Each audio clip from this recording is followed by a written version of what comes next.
கதை பிரியர்களுக்கு கதைக்குழலியின் வணக்கங்கள். கதைக்குழலி யூடியூப் சேனல்ல இன்னைக்கு நம்ம பார்க்க போறது ஒரு புகழ்பெற்ற தமிழ் திரைப்பட பாடலாசிரியரும் கவிஞருமான வைரமுத்து அவர்களுடைய அம்மாவின் கவிதை தான். நிறைய பேருக்கு தெரிந்திருக்கலாம், சில பேருக்கு தெரியாமலும் இருக்கலாம். உங்க எல்லாருக்குமே இந்த ஒரு பதிவு கண்டிப்பா பிடிக்கும்னு நினைக்கிறேன். வாங்க கேட்கலாம். 1000 தான் கவி சொன்னேன், அழகழகா பொய் சொன்னேன், பெத்தவளே உன் பெருமை ஒத்தவரி சொல்லலையே, காத்தெல்லாம் மகன் பாட்டு காகிதத்தில் அவன் எழுத்து, ஊரெல்லாம் மகன் பேச்சு உங்கீர்த்தி எழுதலையே, எழுதவோ படிக்கவோ இயலாத தாய் பத்தி எழுதி என்ன லாபம்னு எழுதாம போனேனோ, பொன்னையா தேவன் பெத்த பொன்னே குளமகளே, என்னை புறந்தல்ல இடுப்பு வலி பொறுத்தவளே, வைரமுத்து பிறப்பான்னு வயிற்றில் நீ சுமந்ததில்ல, வயிற்றில் நீ சுமந்த ஒண்ணு வைரமுத்து ஆயிருச்சு, கண்ணுக்காத மூக்கோட கருப்பா ஒரு பிண்டம், இடப்பக்கம் கிடக்கையில என்னென்ன நினைச்சிருப்ப, கத்தி எடுப்பவனோ களவாட பிறந்தவனோ தரணியால வந்திருக்கும்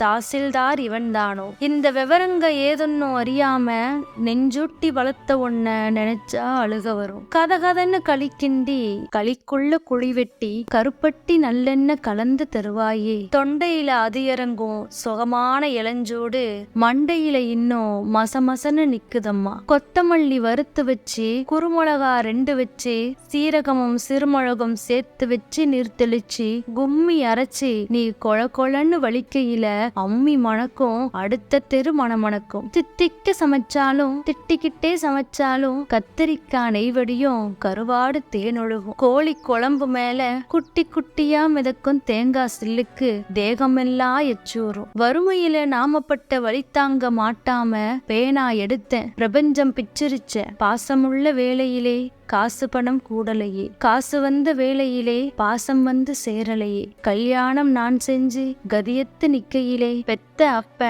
சென்னை வந்து சொத்தெழுதி போன பின்னே 5-6 வருஷம் உன் ஆசை முகம் பார்க்காம பிள்ளை மனம் பித்தாச்சு பெத்த மனம் கல்லாச்சு, படிப்பு படிச்சுக்கிட்டே பணம் அனுப்பி வச்ச மகன் கைவிட மாட்டான்னு கடைசியில நம்பலையே, பாசம் கண்ணீரு பழைய கதை எல்லாமே வெறிச்சோடி போன வேதாந்தம் ஆயிருச்சு, வைகையில ஊர் முழுக வள்ளூரும் சேர்ந்தழுக கைப்பிடியா கூட்டி வந்து கரை சேர்த்து விட்டவளே.